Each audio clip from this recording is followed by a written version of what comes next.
Tehran ও ওয়াশিংটনের মধ্যকার চলমান শান্তি আলোচনা যদি কোনো কারণে ফলপ্রসূ না হয়, তবে ইরান জুড়ে এক ভয়াবহ চূড়ান্ত হামলার পরিকল্পনা করছে মার্কিন বাহিনী। ২৭ মার্চ যুক্তরাষ্ট্র ভিত্তিক সংবাদ মাধ্যম এক্সিওস এক প্রতিবেদনে জানিয়েছে, মার্কিন প্রেসিডেন্ট ডোনাল্ড ট্রাম্প শান্তি আলোচনার সমান্তরালে এই সামরিক প্রস্তুতির নির্দেশ দিয়েছেন।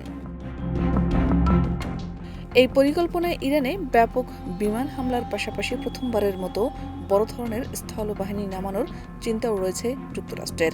দুই মার্কিন কর্মকর্তা ও সংশ্লিষ্ট সূত্রের বরাত দিয়ে প্রতিবেদনে উল্লেখ করা হয়েছে, তেহরানকে আলোচনার টেবিলে নতি স্বীকারে বাধ্য করতেই এই দ্বিমুখী কৌশল গ্রহণ করেছে হোয়াইট হাউস।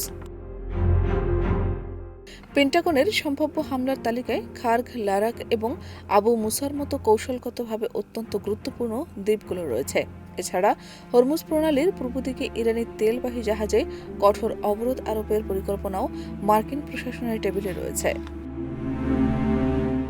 কিছু মার্কিন নীতি নির্ধারক মনে করছেন, বড় ধরনের সামরিক অভিযান চালালে তা শান্তি আলোচনায় যুক্তরাষ্ট্রকে বাড়তি সুবিধা বা লেভারেজ এনে দিতে পারে। বর্তমানে তুরস্ক, পাকিস্তান ও মিশর এই দুই দেশের মধ্যে একটি টেকসই সংলাপ আয়োজনের জন্য ব্যাপক কূটনৈতিক তৎপরতা চালিয়ে যাচ্ছে।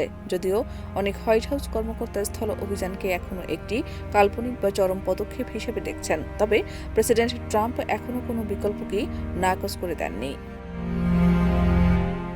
আন্তর্জাতিক বিশ্লেষকরা মনে করছেন, যদি পাকিস্তান বা তুরস্কের মধ্যস্থতায় দ্রুত কোনো সমঝোতা না হয়, তবে মধ্যপ্রাচ্য এক দীর্ঘস্থায়ী ও বিধ্বংসী যুদ্ধের কবলে পড়বে।